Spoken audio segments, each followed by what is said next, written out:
नमस्कार, evening agenda देख रहे हैं आप और मैं हूं आपके साथ अवंतिका श्रीवास्तव। आज की तमाम बड़ी खबरों पर चर्चा करेंगे और सबसे पहले कवर्धा का जिक्र करेंगे, जहां पर शंकराचार्य स्वामी अविमुक्तेश्वरानंद ने धर्म की राजनीति पर एक बड़ा बयान दिया है। उन्होंने कहा है कि धर्म के लिए धर्मांतरण नहीं कराया जा रहा है, धर्मांतरण राजनीति के लिए करवाया जा रहा है। सब वोट बैंक की राजनीति के लिए हो रहा है। धर्मांतरण करवाने वाले और उसका विरोध करने वाले दोनों ही वोट बैंक के लिए इसका समर्थन और विरोध कर रहे हैं। वहाँ के जो निवासी हैं वो करेंगे, भगवान की पूजा का अवसर हमको मिलेगा, हमने छोड़ा नहीं। कि जो लोग धर्म के मामले में ये सब शोर मचाते हैं, जो धर्म का अंतरण करते हैं, धर्मांतरण कराते हैं वो, और जो धर्मांतरण का विरोध करते हैं वो, मजे की बात यह है कि दोनों को धर्म से कोई लेना देना नहीं रहता है, दोनों राजनीतिक कारण से करते हैं। धर्म के कारण धर्मांतरण नहीं हो रहा है, आप जान लीजिए। धर्मांतरण इसलिए हो रहा है कि पूरे विश्व में लोकतंत्र की बयार बही हुई है कि लोकतंत्र होना चाहिए। लोकतंत्र में क्या होता है कि हर व्यक्ति को मतदान का अधिकार होता है। हर व्यक्ति को मतदान का अधिकार होता है मतलब हर व्यक्ति एक वोट है। इसलिए अपनी संख्या बढ़ाओ, अपनी गोल बढ़ाओ, कहीं जाति के नाम पर, कहीं भाषा के नाम पर, कहीं क्षेत्र के नाम पे, कहीं धर्म के नाम पे, और किसी न किसी नाम पे अपनी गोल बढ़ा लो। तो एक एक आदमी, एक एक वोट महत्वपूर्ण होता है। कभी कभी एक एक वोट से जीत और हार हो जाती है। तो एक एक आदमी बढ़ाने के लिए ये मतांतरण हो रहा है। ये धर्म के लिए नहीं हो रहा है, ये राजनीति के कारण हो रहा है।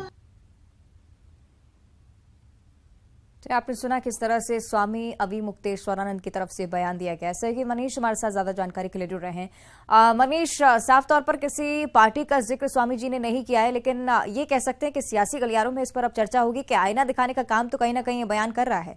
मनीष, बिल्कुल, जिस तरह से स्वामी अविमुक्तेश्वरानंद अपने बयानों के लिए जाने जाते हैं, उसी अपने बयान दिया है, खासकर राजनीति को लेकर के जो धर्मांतरण का विषय रहता है वो व्यक्ति विशेष से नहीं, जबकि बल्कि ये जो है राजनीतिक दल जो है वो अपने स्वार्थ के लिए करते हैं। उन्हें लगता है कहीं ना कहीं किसी व्यक्ति को अगर वो कन्वर्ट कर पाते हैं या उनसे मदद कर पाते हैं तो उनका जो वोट बैंक है वो तैयार होगा।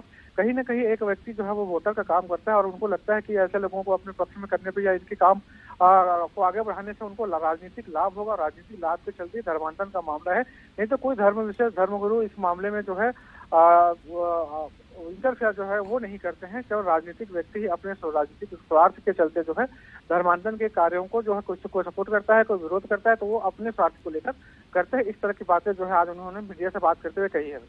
बिल्कुल मनीष, और बहुत बड़ी बात उनकी तरफ से कही जा रही है। बड़ी बात ये भी कि किस संदर्भ में ये कहा गया। मनीष, क्या इस बारे में जानकारी, क्या नारायणपुर की किसी घटना का जिक्र हो रहा था या किस संदर्भ में स्वामी जी ने बयान दिया है?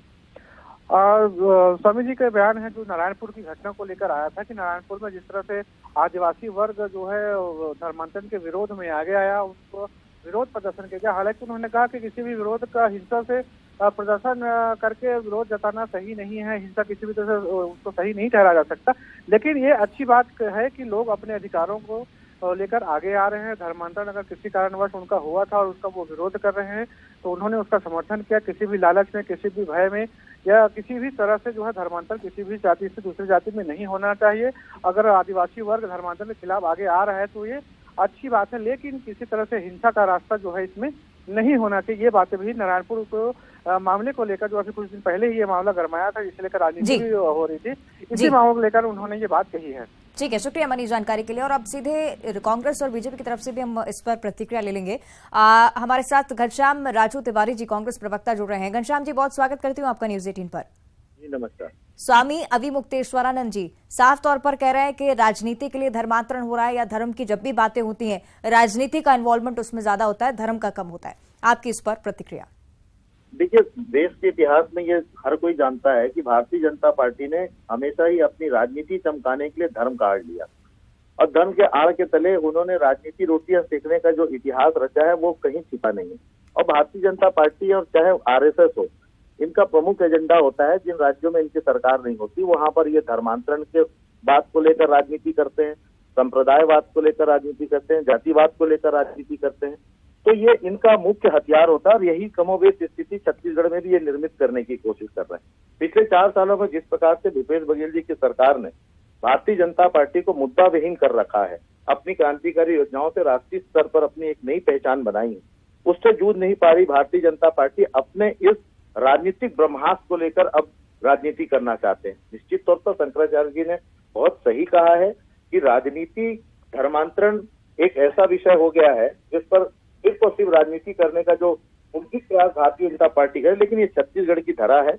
इस धरे में इस प्रकार के इनके ब्रह्मास्त्र करने वाले नहीं है, सीधे साधे लोग हैं, और जो लोग भी इसमें राजनीति करने का प्रयास पिछले दिनों किए हैं वो जेल की हवा खा रहे हैं और आगे भी उनके खिलाफ कठोर कार्रवाइयां होंगी, क्योंकि ये छत्तीसगढ़ है, यहाँ पर इस प्रकार के कुचक्र भारतीय जनता पार्टी के सफल नहीं होंगे। ठीक है घनश्याम जी, एक और प्रमुख बात यह भी कि उनकी तरफ से किसी पार्टी का खासतौर पर जिक्र नहीं है, लेकिन नारायणपुर की घटना पर उन्होंने प्रतिक्रिया दी। आपकी तरफ से भी ये लगातार कहा जाता रहा है कि बीजेपी इसके पीछे शामिल है, क्या इसी और इशारा उनका भी हो सकता है? देखिए, निश्चित तौर पर शंकराचार्य हैं, धर्म की संस्कृति को बचाए रखना ये उनका प्रथम कर्तव्य है, लेकिन जहां तक धर्म की बात होगी तो भारत सनातनी धर्म के मानने वाला देश है, और इस देश में जिस प्रकार से धर्म के आड़ पर राजनीति करने का जो प्रयास भारतीय जनता पार्टी समय समय पर करती है उसका खुलासा होना भी जरूरी है, क्योंकि देश धर्म के आधार पर तो चलता ही है और चलेगा ही, लेकिन राजनीति में धर्म को जिस प्रकार से भारतीय जनता पार्टी लेकर आकर उसमें अपनी रोटियां सेकना चाहती है, ये जनता के सामने खुलना भी आवश्यक है। उन्होंने इन बातों को कहा है, बड़ी गंभीर बात है। भारतीय जनता पार्टी को अपनी इन हरकतों से बाज आना चाहिए। घनश्याम जी, क्या इस बड़ी चुनौती को आप भी इसी तरह से समझते हैं कि धर्मांतरण एक बड़े कह सकते हैं कि चुनावी साल भी है, लेकिन फिर भी धर्मांतरण की समस्या तो काफी प्रमुख है छत्तीसगढ़ की धरती पर भी। अब चूंकि आपकी सरकार है, इसलिए आपसे प्रश्न पूछना बहुत ज्यादा लाजमी कि इसको लेकर आपके आगे क्या कुछ कदम हो सकते हैं? देखिए, धर्मांतरण पर स्पष्ट रूप से हमारी सरकार और मुख्यमंत्री भूपेश बघेल जी ने कहा है कि धर्मांतरण को किसी प्रकार से प्रश्रय नहीं रह जाए। पिछले 4 सालों में जितनी भी शिकायतें आई उन शिकायतों पर तभी कार्रवाई हुई, चाहे वो लोग कितने भी बड़े क्यों ना हो। और जहां तक छत्तीसगढ़ में धर्मांतरण के विषय की बात करें तो 15 सालों में जिस प्रकार से भारतीय जनता पार्टी ने धर्मांतरण का बीज बोया, और पिछले दिन जब से वो लगातार इस मुद्दाहीन होने के बाद प्रयासरत रहे कि बस्तर को अस्थिर करना है, और उसके लिए जो उन्होंने कुचक्र रचा, जिसकी घटना पिछले दिनों घटी है। केदार कश्यप पूर्व मंत्री हैं उस क्षेत्र के, लगातार भारतीय जनता पार्टी के जिला अध्यक्ष उस पूरे घटनाक्रम में लोगों को उकसाते रहे। तमाम प्रकार की चीजें सामने हैं वंशिका जी, और ये कहीं न कहीं छत्तीसगढ़ की धरा को धूमिल कर रहा है। भाजपा को इससे बाज आनी चाहिए। ठीक है, शुक्रिया घनश्याम जी इस पूरी बातचीत के लिए। और अब बड़ी खबर जबलपुर से है, जहां जबलपुर नागपुर नेशनल हाईवे पर उस समय हड़कंप मच गया जब सरकारी स्कूल में पढ़ने वाली 4 छात्राएं एक चलती पिकअप से कूद गईं। चारों छात्राएं गंभीर रूप से घायल हो गई हैं। इलाज के लिए जबलपुर के नेताजी सुभाष चंद्र बोस मेडिकल कॉलेज में इन्हें भर्ती कराया गया है, जिसमें से 3 छात्राओं की हालत नाजुक बताई जा रही है। घायल छात्रा ने बताया है कि चालक वाहन नहीं रोक रहा था, जिससे डरकर वो सभी वाहन से कूद गई।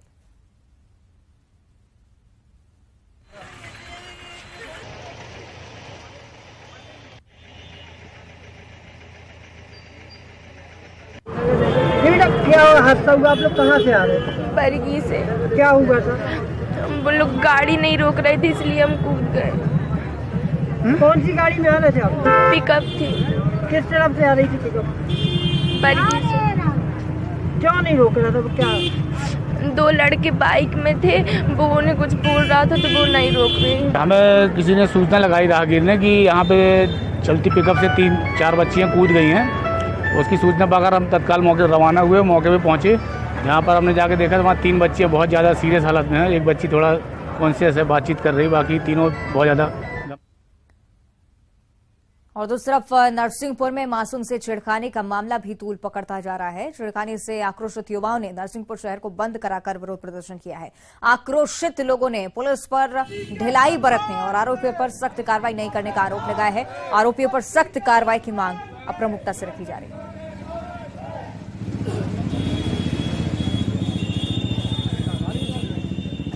आपको बता दें, इस तरह से नरसिंहपुर में तमाम रहवासी इस तरह से रैली के रूप में इस मांग को उठाते हुए साफ तौर पर नजर आएंगे कि छेड़खानी के खिलाफ पुलिस को एक्शन लेना चाहिए। आक्रोशित युवाओं ने शहर बंद किया है, इसका आह्वान करते हुए सीधे तौर पर नारेबाजी कर रहे हैं कि पुलिस को इस तरह के मामलों में सख्ती बरतनी चाहिए। तस्वीरें आप देख रहे हैं किस तरह से व्यापारियों ने भी इस बंद का साथ दिया है और प्रमुखता से इस ओर इशारा करते हुए कि पुलिस इस तरह के मामलों में ढिलाई बरतती है और इस वजह से इस तरह के अपराध अलग अलग क्षेत्रों में सामने आते हैं। आक्रोशित युवाओं ने शहर बंद का आह्वान किया था, जिसकी तस्वीरें हम आपको दिखा रहे हैं।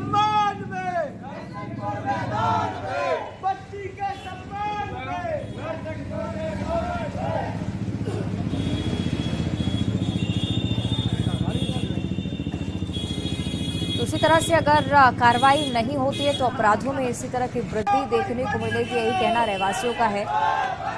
आक्रोशित युवाओं ने शहर बंद का आह्वान किया था। नरसिंहपुर में छेड़खानी का जो मामला सामने आया था, उसको लेकर एक बार फिर से विरोध दर्ज करवाया।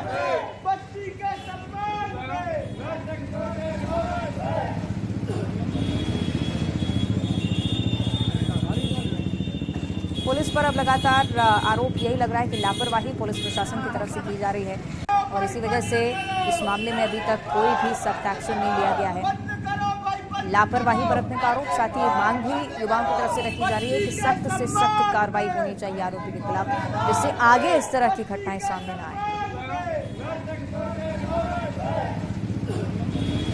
नरसिंहपुर की घटना के बारे में आपको जानकारी दे रहे हैं और तस्वीरें दिखा रहे हैं किस तरह से आक्रोशित युवाओं ने यहाँ पर रैली निकाली। और दोनों ही घटनाओं को लेकर अब हम जानकारी लेंगे। हमारे दो सहयोगी पवन पटेल जबलपुर से हमारे साथ लाइव जुड़े हुए हैं, आशीष जैन है नरसिंहपुर से हमारे साथ लाइव जुड़ रहे हैं। पवन, सबसे पहले आपका मैं रुख करना चाहूंगी क्योंकि जबलपुर की ये घटना है बेहद ही चिंताजनक हो जाती है जब खुलेआम सड़क पर इस तरह की बातें सामने आती हैं। राहगीर कोई वहां पर अटेंटिव नहीं था। बड़ी बात पुलिस के एक्शन पर भी, पुलिस ने कोई एक्शन नहीं लिया। क्या ड्राइवर की गिरफ्तारी अभी तक हुई है?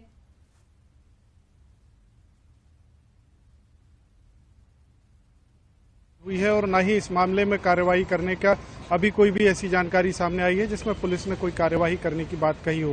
हालांकि जांच करने की बात की जा रही है कि जो घटना हुई है उस घटना की पहले जांच की जाएगी कि क्या वास्तव में लड़कियां जब पिकअप में सवार हुई थी तो ड्राइवर गलत दिशा में जा रहा था या उसने गाड़ी रोकी या नहीं रोकी। तो कई सारे ऐसे सवाल हैं जो जांच के बाद ही जिनका जवाब मिल पाना संभव है। लेकिन बच्चियों के साथ जो घटना हुई है या जो बच्चियों ने छलांग लगाई है तो कहीं ना कहीं ये बेहद गंभीर मामला है कि आखिर बच्चियों ने छलांग क्यों लगाई। और सबसे बड़ा सवाल ये है कि बाइक पर जो लड़के उस गाड़ी का पीछा कर रहे थे वो लड़के कौन है और ड्राइवर से उन्होंने किस तरह की बात की है। हालांकि पुलिस भी ये मान रही है कि पहली प्राथमिकता बच्चियों के स्वास्थ्य है, उनका इलाज है, जिसके बाद में बच्चियां जब होश में आएंगी तो उनसे पूरी पूछताछ की जाएगी, उनके बयान दर्ज किए जाएंगे। इसके साथ ही यह भी पता लगाने का प्रयास किया जा रहा है कि वह पिकअप वाहन कहां का है, उसका ड्राइवर कौन है, बाइक में सवार लड़के कौन थे। लेकिन ये घटना चिंताजनक है क्योंकि संस्कारधानी में इसके पहले भी छेड़छाड़ और लड़कियों के साथ छेड़छाड़ और तमाम तरह की घटनाएं जो सामने आती रही हैं तो उसको लेकर के चिंता बनी हुई है। बिल्कुल, अब ये सब पूरी प्रक्रिया के तहत होता है, लेकिन जरूरी ये भी है कि पुलिस लापरवाही ना बरते और उस पर सख्त एक्शन ले। सेगी आशीष का हम रुक कर लेते हैं। नरसिंहपुर में जिस तरह का आक्रोश युवाओं में आशीष देखने को मिल रहा है, मुझे लगता है उसकी जरूरत भी है क्योंकि आगे इस तरह की घटनाएं ना होए। इसके लिए जरूरी है कि राहगीर भी साथ ही साथ रहवासी भी इसको लेकर अपनी आवाज बुलंदी पर लाएं। आशीष,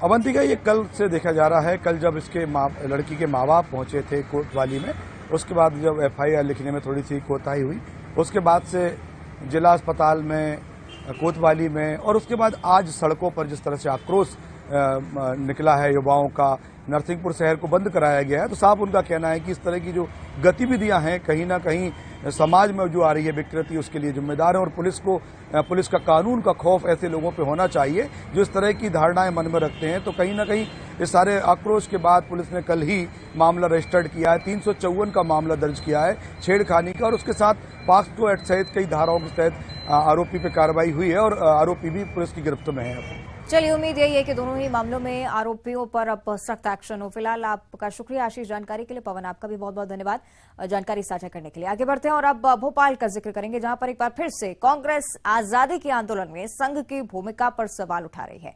इसके बाद एमपी की सियासत गर्मा गई है। बीजेपी ने इस पर कड़ी आपत्ति जाहिर की।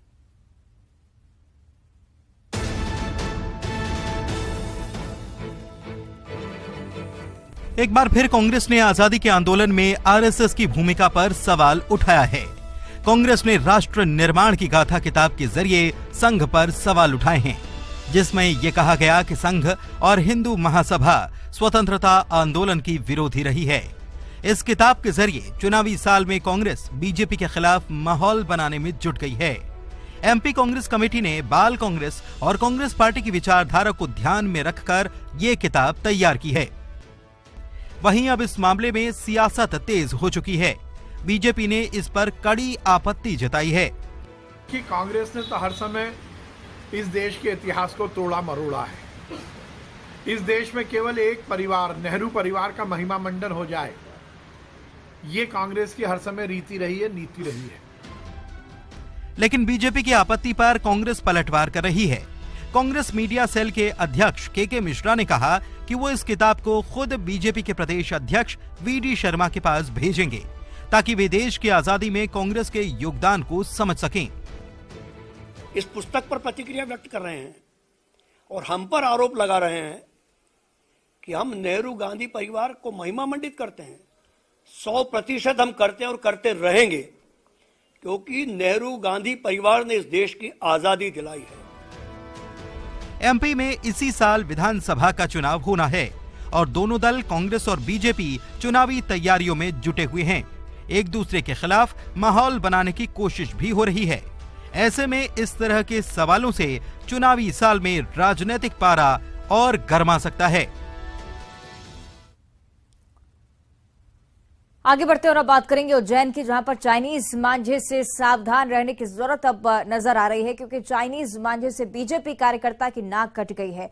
चाइनीज मांझे से नाक और मुंह पर चोट आई है। बड़ौद जाते वक्त रास्ते में चाइनीज मांझे की चपेट में ये युवक आया और निजी अस्पताल में उसे इलाज के लिए भर्ती करवाया गया है। युवक की तस्वीरें भी आपको दिखा रहे हैं किस तरह से बुरी तरह चोटिल हुआ है। चाइनीज मांझे को लेकर लगातार प्रशासन की तरफ से सख्ती बरती जा रही है, लेकिन इसके बावजूद चाइनीज मांझे की बिक्री हो रही है, खुलेआम इसका इस्तेमाल हो रहा है और उसके बाद सामने आती हैं ऐसी घटनाएं।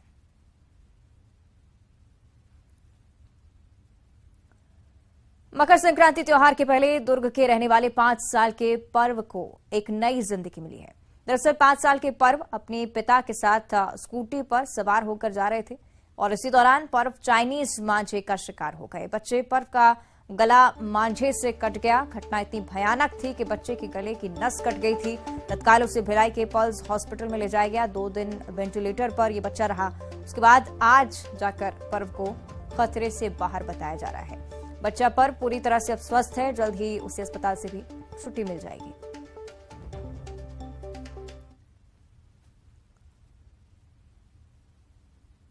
और इवनिंग एजेंडा में इतना ही। देखते रहिए न्यूज़ 18।